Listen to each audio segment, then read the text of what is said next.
basically, all of this starts, basically the neoliberal move into education starts in 1983 with a publication put out by the government called A Nation at Risk. Are you familiar with this? This is a really big deal. It was in the Reagan administration and all that. I can tell you the whole story behind it. It's really weird. It was supposed to be a report that would get rid of education, but anyway, it made education way more important, and it just turned the whole tables on the Reagan administration. But basically, the risk was the education system was creating, by not producing the right kind of student, was creating an economic and a military risk for the United States. And to fix this, it promoted market liberal principles introduced into education, including the testing that eventually came to full force in No Child Left Behind. And when I say market liberal principles, these are competition among schools based on what? Where schools didn't have any market because they're part of an institutionalized system. They exist. And they're not sort of like businesses go in and out and fall and rise based on their market success in the market. Basically, and this is where the testing thing all starts, they want to create a quasi-market situation in education where we can compare one school and district to another and create a market-like system where schools are competing based on test scores. And that's what we have today. Yes. This is where it starts.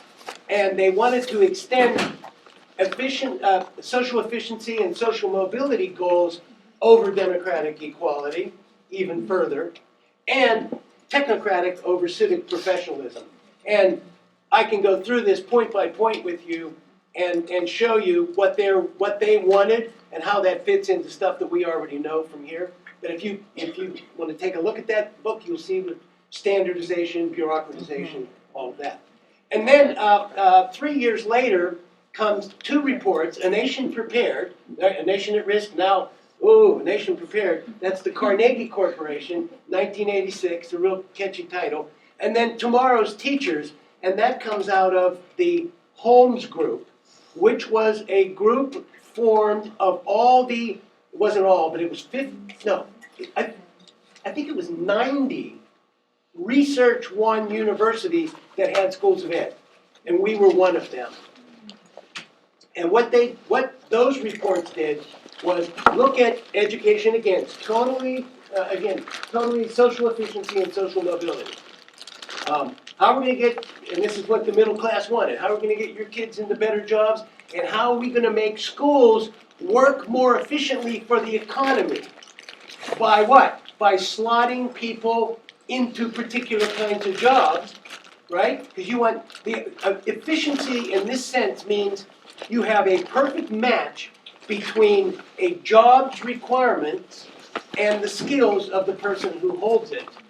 And that is accomplished through the schools. So jobs are hierarchical in organizations, right? Better jobs and less good jobs. So you have to structure schools that way.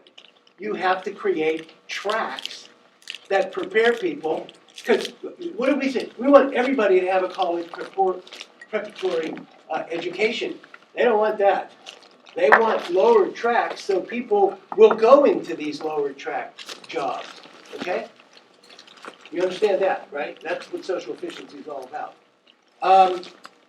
Again, reform strategies premised on market-oriented techniques, and here they are: scientifically based expert knowledge, specialization, and standardization, right? I mean, all the stuff, well, the highly qualified teacher thing is kind of a myth, but all the emphasis on standards and holding teachers accountable for those standards, this all gets blown up during this period. It extends professionalization, specialization, and bureaucratization, reinforcing and extending technocratic professionalism.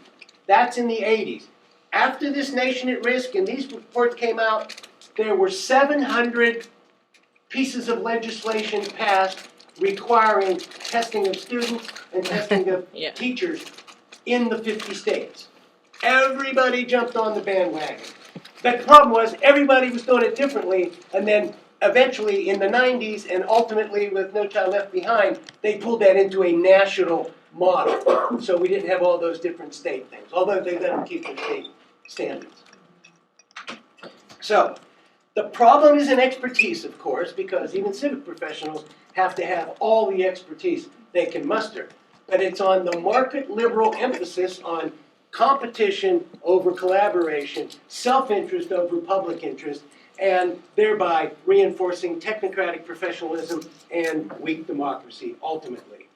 The same market liberal values and strategies ground NCLB, IDEA, and I don't know if you know about this law, it's called the Higher Education Act. That's where all the teacher standardization is going on. So these three things go along and they're all reauthorized periodically and so forth. And so, especially with respect to highly qualified teachers and so-called scientifically based research. Those two things that are part of our jargon today, this is where it all came out of. And what it's like, you know, some X number of times that is mentioned in No Child Left Behind. And again, the problem isn't evidence-based practice. That's where the evidence-based practice comes out of the scientifically based research.